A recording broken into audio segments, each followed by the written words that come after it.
It's the 28th of January, 2025. Just got back from shopping. It's chaos out there. Half the shelves in the stores are empty, short of labor. We're living in a frenzied state right now where things are just going at tremendous speed. I think back in the mid-70s until 1980, things moved in much slower, more digestible pace. We got our daily newspapers and weekly magazines. We had 4 channels as far as obtaining our news.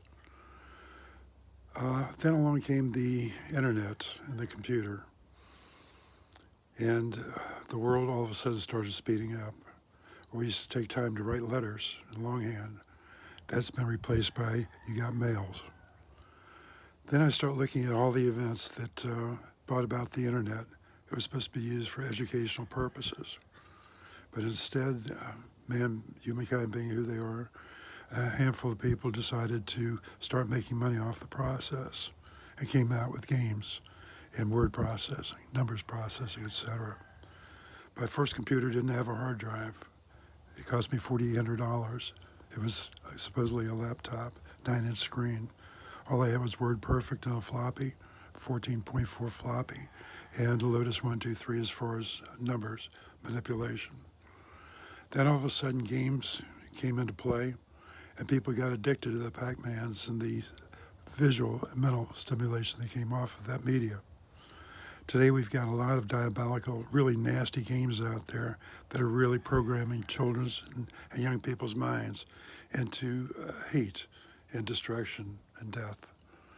I look at all the suicides that are going on now, all the school shootings, all the young people that are out there just caught up in the world of drugs and using the social media to destroy each other.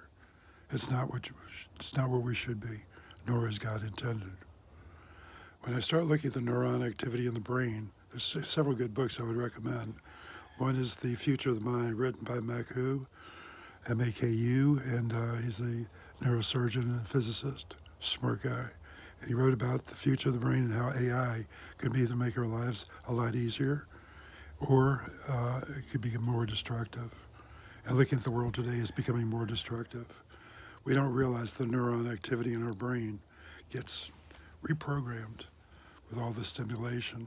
Young people aren't being educated how to use or how to separate fact from fiction. They get caught up in their emotional outburst and depend upon the TikToks and Instagrams and YouTubes and Facebooks, etc., for their information sources. And this is why we're so being misled today. Today, the world is being controlled by a handful of very wealthy people. Food or produce or fuel or housing or healthcare or insurance, etc. It's all skyrocketing now because of the ongoing dynamics, but also because of greed. How to unleash this is I turn off my phone. I leave it on from about 8 in the morning until about 5:30 in the evening. Turn it off. I shut it off, and I control how I'm being influenced by the media. Same thing with using my internet. I'm only on for about half an hour or so, and then I'm off it. I figure if people want to get hold of me, they can call me or leave a message, and I'll get back to them. We've got to teach ourselves how to use this technology to our advantage and have it become a softer, more loving voice. It's going to take several generations to have this type of programming kick in, though. Nothing's going to come easy moving forward, but the solutions are there. On that note, I'm going to bid you adieu. You guys take care. Have a great day and keep all in prayer. Ciao.